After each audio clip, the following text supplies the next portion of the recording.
ზუსტად 83 დღეა უცვლელია პროტესტის ერთ-ერთი მთავარი კერის ადგილი. ეს არის რუსთაველის გამზირი და საქართველოს პარლამენტის შენობის მიმდებარე ტერიტორია. ასევე უცვლელია მთავარი მოთხოვნები, რომელიც აქვთ აქ შეკრებილ მოქალაქეებს. დაინიშნოს ხელახალი საპარლამენტო არჩევნები და პატიმრობიდან გათავისუფლდნენ ის პირები, რომლებიც დააკავეს არა მხოლოდ 2024 წლის 28 ნოემბრიდან დღემდე მიმდინარე საპროტესტო აქციების ფარგლებში, არამედ ეგრეთ წოდებული გამჭვირვალობის კანონის საწინააღმდეგო აქციებისას 2024 წლის გაზაფხულზე.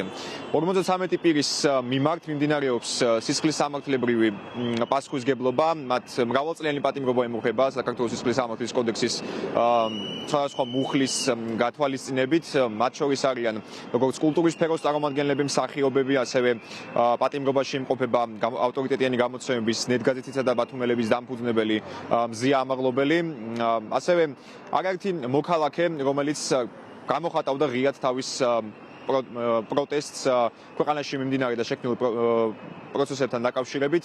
ისინი ამბობენ და მათი ოჯახის წევრები ამბობენ, რომ მათი დაკავება უკავშირდება სწორედ მათ ღიად პროევროპულ და ანტისამთავრობო რიტორიკას. აქ აქციის განმავლობაში დღეს მოვიდნენ საქართველოს პარლამენტის შენობასთან იმ პირთა ოჯახის წევრები, კოლეგები და მხარდამჭერები, რომლებიც დააკავეს საპროტესტო აქციების განმავლობაში. ყველა მათგანი ევრონუს ჯორჯიასთან საუბარში აცხადებს, რომ ისინი არ აპირებენ შეეგუონ ქვეყანაში არსებულ პოლიტიკურ მდგომარეობას, როგორც ისინი ამბობენ, არ აპირებენ არც დიქტატურასთან შეგუებას, რადგან ქართველი ერი არის თავისუფლების მოყვარული ერი და მათი ბრძოლა თავისუფლებისთვის და ევროპული მომავლისთვის მომდევნო დღეებშიც გაგრძელდება და საჭიროების შემთხვევაში გაგრძელდება თვეების განმავლობაშიც. უსერიოზულესი მიღწევაა და უსერიოზულესი განაცხადია, რომ დღის ჩაუგდებლად დღემდე რუსთაველის გამზირი იკეტება. ხედავენ, რომ ჩვენ არ ვნებდებით, ალბათ იმედი ქონდათ, რომ აი 10 დღეში მორჩებიან, 20 დღეში მორჩებიან, იქ იყო ვერსიები, აი ახალი წელი ჩაივლის, მაგრამ ჩაიარა ყველანაირმა დღესასწაულმა, ყველანაირმა ასე ვთქვათ, დრომ, რაღაც რეალისტურმა დრომ, რომ აი ამის მერე მობეზდებათ, მაგრამ ფაქტია, რომ არ გვბეზრდება. მე მგონი, რომ არც მოგბეზდება. არ გვეცინება გვაბრაზებს, მაგრამ სასაცილო არის მათი მცდელობა, როგორ გონიათ, რომ ჩაახშობენ ამხელა პროტესტს.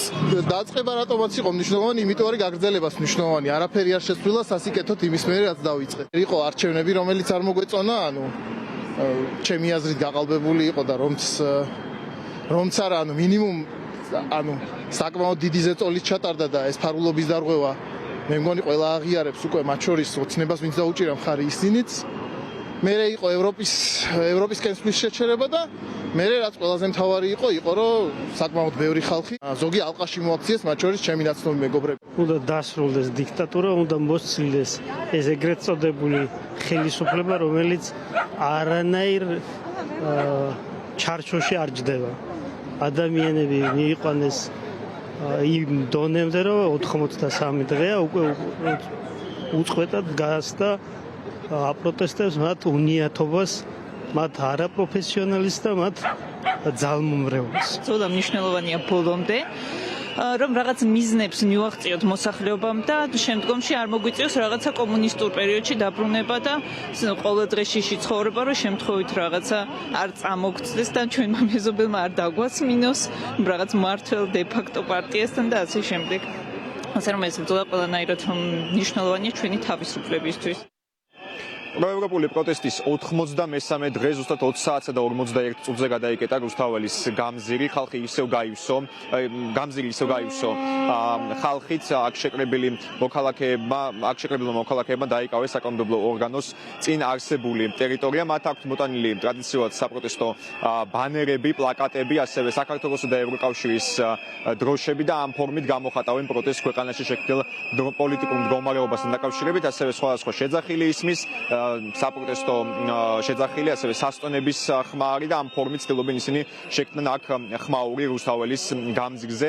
პროტესტი საქართველოში დაიწყო 2024 წლის 28 ნოემბრიდან, მას შემდეგ რაც ქართულმა ოცნებამ მიიღო გადაწყვეტილება აღარ გააგრძელოს და დღის წესრიგში აღარ დააყენოს ევროკავშირთან მოლაპარაკებების გახსნის საკითხი 2028 წლის ბოლომდე. სწორედ ამას მოყვა ყოველდღიური უწყვეტი პროტესტი მთელი ქვეყნის მასშტაბით. თბილისის გარდა და რუსთაველის გამზირის გარდა პროტესტი მიმდინარეობს სხვა დიდ ქალაქებში, ასევე რეგიონების მასშტაბით, იქაც მოთხოვნები უცვლელია, იქაც მოქალაქეები ყოველდღიურად იკრიბებიან და იქაც მოსახლეობის გზავნილიც არის უცვლელი, რომ ისინი არაპირებენ დანებებას, არაპირებენ დიქტატოროსთან შეგუებას და იმ რეპრესიებთან, რომელიც მათი შეფასებით ქართული ოცნების კანონებით არის ქართული ოცნება აწარმოებს თავისი კანონებით თუ თავისი პოლიტიკით ყოველდღიურად შეკრებილი მოქალაქეების სოლიდარობას უცხადებენ პატიმრობაში მყოფ პირებს. პროტესტი გრძელდება ასევე უმაღლეს სასწავლო დაწესებულებებში, მათ შორის თბილისის სახელმწიფო უნივერსიტეტში, ილიას სახელმწიფო უნივერსიტეტში და თეატრალურ უნივერსიტეტშიც,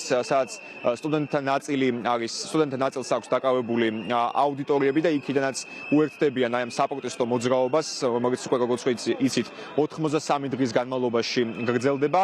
მომდევნო დღეების განმავლობაშიც არაერთი საპროტესტო აქცია არის დაგეგმილი, მათ შორის საყოველთაო გაფიცვა 25 თებერვალს საბჭოთა ოკუპაციის დღეს მოქალაქეები აცხადებენ, რომ ისინი 15 იანვრის მსგავსად კვლავ შეიკრიბებიან 25 თებერვალს და ამ ფორმითაც გააპროტესტებენ საქართველოში მათი შეფასებით შექმნილ პოლიტიკურ კრიზისს, რომელიც სულ მალე, როგორც ისინი ამბობენ, შესაძლოა გადაიზარდოს ეკონომიკურ კრიზისში, რომელიც გადაიზრდება ეკონომიკურ კრიზისში და აისახება საბოლოოდ თითოეული მოქალაქის ჯიბეზე და ცხოვრებაზე.